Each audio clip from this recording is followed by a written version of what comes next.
When you're walking a dog, one of the biggest problems is pulling. Now, about pulling, down. Thank you. You have to know that two very important things with dog training. Okay? The first thing is, what you rehearse, you become. So a dog who always pulls when they put on the lead and go for a walk, it'll just get bigger and bigger and bigger. So we want to help you with that right now. The other thing that's really important to remember is to be predictably unpredictable. A dog who expects you to do something will either be waiting for it to happen or will ignore it. You know what I mean? So you always have to keep your dog guessing. What is my mum going to do next? So going back to pulling. Pulling is your dog basically telling you, I'm in a real rush to get there. Or it can be a sign that they are so afraid and worried that they are zoofing off. Or it could just be over arousal and just not having the skills of knowing how to walk on lead. So Estelle will give you a ton of games on loose leash walking. But the key rule for the moment is no pulling. So how do I stop my dog from pulling? Well, obviously in a very kind way. One of the exercises you can do to teach your dog that is doing something called figure of eight or gentle shape walking. So I'm going to show you with that dog. He's calmed down a little bit. I'm going to watch how I use my lead, by the way. I'm going to go round. And this isn't much space. And you're going to walk around in a figure of eight. You see how I'm using my lead to direct the dog? Very slowly. So you can walk shapes like that, but obviously down. Thank you. Obviously you'll have more space than this. Do it in the garden. Take your time, do nice big loops. Go a little bit faster, a little bit slower, and you can practice your techniques of turning a dog from side to side.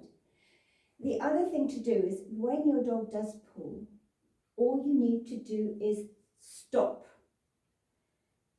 And that tells your dog, well, your dog will start pulling to start with because he doesn't know any better, he doesn't understand. But sooner or later he will turn his head round, he will look at you and you'll go, what happened to the go button?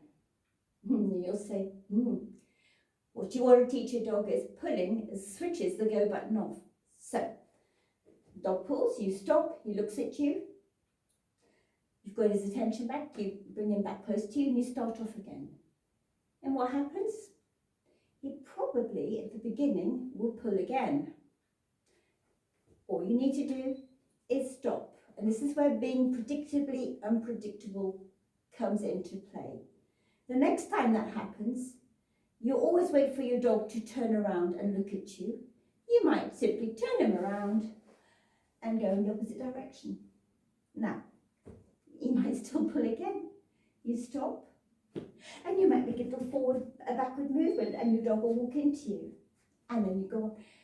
You just keep doing little different things all the time, keep them guessing, but what you don't do is you don't let them pull. And you'll see that quite quickly they will get the idea. It does depend on the dog. However, if you see it's getting a bit much, you just go back home and you try it again in your garden. Huh? So that is basically the double clip harness and lead. So again, a recap. You're going to hold it loose. You're going to be facing your dog, and you're going to use your hands, your hand nearer the dog's head as your steering wheel to go left and to go right. You can see he's following my hand nicely.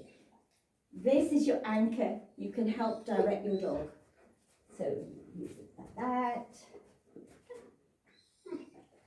and use it like that. So you're never putting any pressure on. You want to not allow your dog to pull so that they learn to make the good choices of process of walking next to you. So if they pull, the golden rule is you stop. And I think that is enough, Mr. Squeaky. Don't